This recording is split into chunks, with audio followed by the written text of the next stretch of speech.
इस वीडियो में बहादुर बित्तो पाठ की अभ्यास पुस्तिका को पूरा करेंगे। नमस्कार सभी को, हिंदी कला केंद्र में आपका स्वागत है। अगर आप इस चैनल पर नए हैं तो पहले इसको सब्सक्राइब करें व बेल आइकन को दबाना ना भूलें ताकि नए वीडियो का नोटिफिकेशन सबसे पहले आपको मिले। बच्चों, इस पाठ को अच्छी तरह से समझने के लिए पाठ का अर्थ व इसके अभ्यास प्रश्नों वाले मेरे इन दोनों वीडियो को आप फिर से देख सकते हो, जिनका लिंक नीचे दिया हुआ है। अभ्यास पुस्तिका को पूरा करने से पहले एक बार इस पंजाबी लोक कथा को फिर से पढ़ लेते हैं ताकि एक बार रिवीजन हो जाए। तो जैसा कि हमारी इस लोक कथा का नाम है बहादुर बित्तो। एक किसान था, उसकी बीवी का नाम बित्तो। एक दिन किसान ने बित्तो से कहा, सुबह जब मैं खेत में हल चला रहा था तो एक शेर ने आकर कहा, किसान किसान अपना बैल मुझे दे दे वरना मैं तुझे खा जाऊंगा। बित्तो ने उससे पूछा, तूने क्या जवाब दिया? किसान ने कहा, मैंने कहा तू यहीं रुक, मैं घर जाकर अपनी गाय ले आता हूँ। अगर तू बैल खा लेगा तो हम लोग भूखों मर जाएंगे। ये सुनकर बित्तो को बहुत गुस्सा आया। उसने किसान को फटकारा, घर की गाय शेर को खिलाते तुझे शर्म नहीं आती? अगर गाय चली गई तो घर में न दूध न लस्सी, बच्चे रोटी किस चीज़ के साथ खाएंगे? तब बित्तो को एक तरकीब सूझी।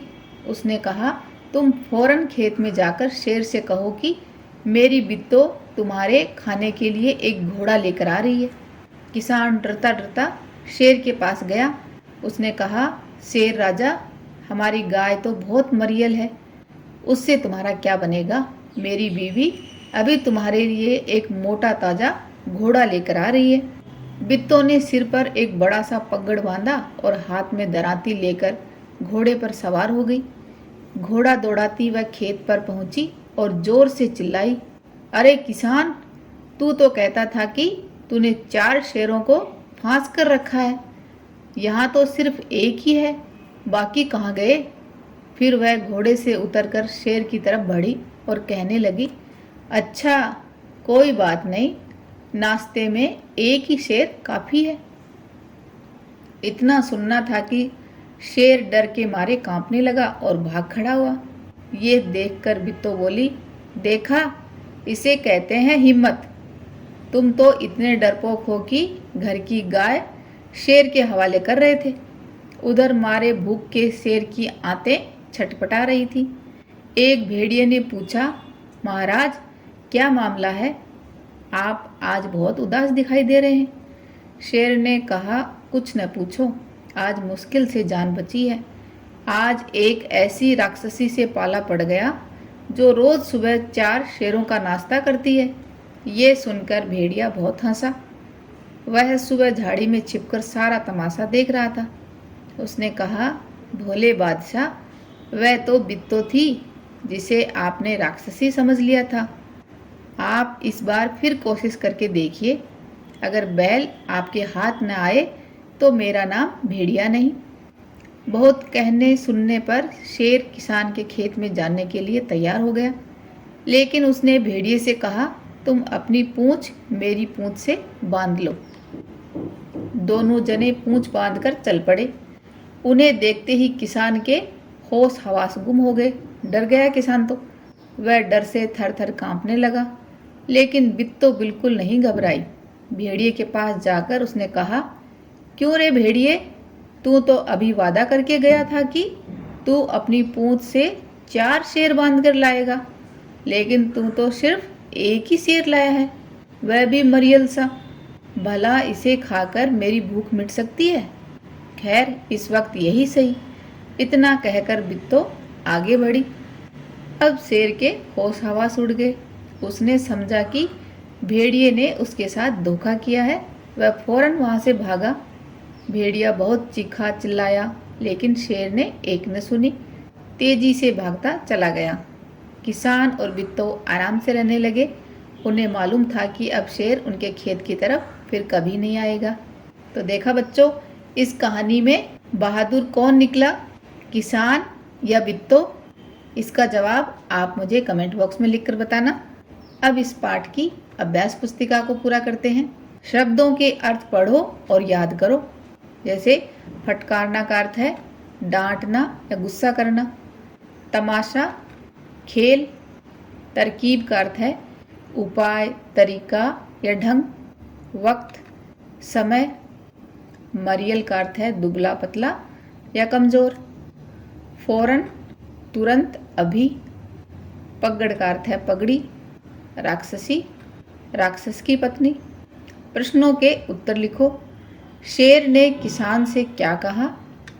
शेर ने किसान से कहा, अपना बैल मुझे दे दे वरना मैं तुम्हें खा जाऊंगा। बित्तों को गुस्सा क्यों आया? जब किसान ने शेर को गाय देने के लिए कह दिया, यह सुनकर बित्तों को गुस्सा आ गया। अगर घर की गाय शेर को खिला देंगे तो बच्चे दूध और घी कहाँ से खाएंगे? घोड़ा लेकर शेर के पास कौन गया? घोड़ा लेकर शेर के पास बित्तो गई थी। बित्तो ने शेर से क्या कहा? बित्तो ने शेर से कहा, अच्छा कोई बात नहीं, नाश्ते में एक ही शेर काफ़ी है। शेर किसान के खेत में दोबारा कैसे और किसके साथ गया? तो शेर किसान के खेत में दोबारा भेड़िए के साथ पूंछ से पूंछ बांध कर गया।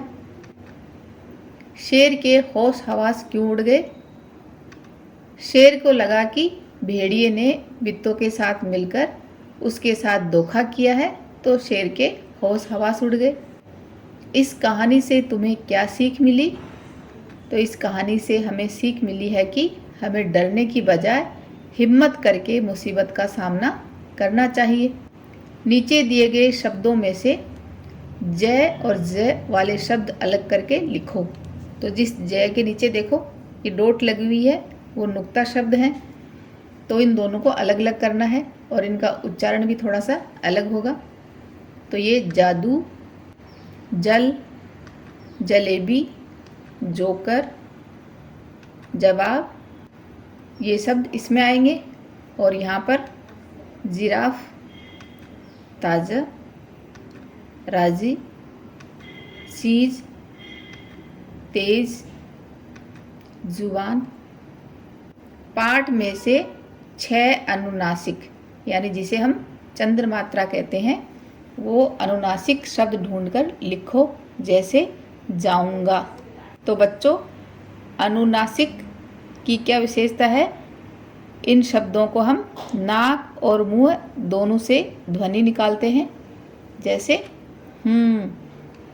खाएंगे, बांधा, आते, हंसा। ऐसे ही बच्चों, आपको भी 2 शब्द मुझे कमेंट बॉक्स में लिखकर बताने हैं।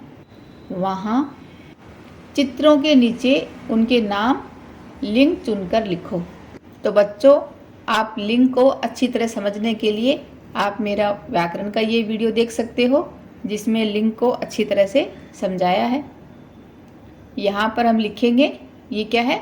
लड़का तो पुल्लिंग, आदमी पुरुष तो होगा पुल्लिंग, मोर पुल्लिंग, लड़की स्त्रीलिंग, औरत स्त्रीलिंग, मोरनी स्त्रीलिंग, दूल्हा पुल्लिंग में आएगा, मुर्गा पुल्लिंग, दुल्हन स्त्रीलिंग, मुर्गी स्त्रीलिंग।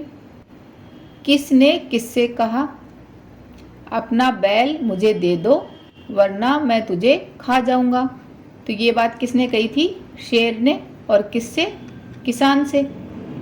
घर की गाय शेर को खिलाते तुझे शर्म नहीं आती? तो ये बात बित्तो ने कही थी। किससे? अपने पति किसान से। हमारी गाय बड़ी मरियल है, उससे तुम्हारा क्या बनेगा? तो ये बात किसान ने कही थी। और किससे? शेर से। महाराज, क्या मामला है? आप आज बहुत उदास दिखाई दे रहे हैं। तो ये बात भेड़िए ने कही थी। और किससे? शेर से। कुछ न पूछो, आज मुश्किल से जान बची है। तो ये बात शेर ने कही थी। और किससे? भेड़िए से। बॉक्स में से उचित शब्द लेकर खाली स्थान भरो और कहानी पूरी करो। तो इस कहानी को हमें इन शब्दों की सहायता से पूरी करना है। जैसे बहुत साल पहले की बात है। हमारे देश में एक लड़का पैदा हुआ जिसका नाम उसके माता पिता ने यतीन्द्र नाथ रखा। बचपन से ही वह बहुत साहसी था। एक बार एक बाघ से उसका आमना सामना हो गया। बाघ के पंजों में बड़े बड़े नाखून और मुंह में खूंखार दांत भी थे, ये देखो। लेकिन यतीन पूरी तरह से निहत्था था, यानी उसके हाथ में कोई हथियार नहीं था। सब लोग यह भयानक दृश्य देख रहे थे। कुछ देर बाद दोनों जमीन पर गिर पड़े। बाघ तो हमेशा के लिए सो गया, पर यतीन उठ खड़ा हुआ। उसी दिन से यतीन का नाम बाघा जतिन पड़ गया। तो इस तरह से हमारी कहानी पूरी हुई। इस लोक कथा को एक बार फिर से पढ़ें। पाठ को अच्छी तरह से समझने के लिए इसके अर्थ व अभ्यास प्रश्नों वाले वीडियो को जरूर देखें। बच्चों, आप अपने प्रांत की कोई ऐसी ही मज़ेदार लोक कथा अपने माता पिता से जरूर सुनना। सुझाव व सुधारों के लिए कमेंट बॉक्स में लिखें। अगर हमारे वीडियो बन ही रहे हैं आपके फेवरेट, तो फिर क्यों ना करें इनको लाइक, सब्सक्राइब और रिकमेंड। हमें और बेहतर बनाने के लिए आप कर सकते हैं कमेंट। धन्यवाद।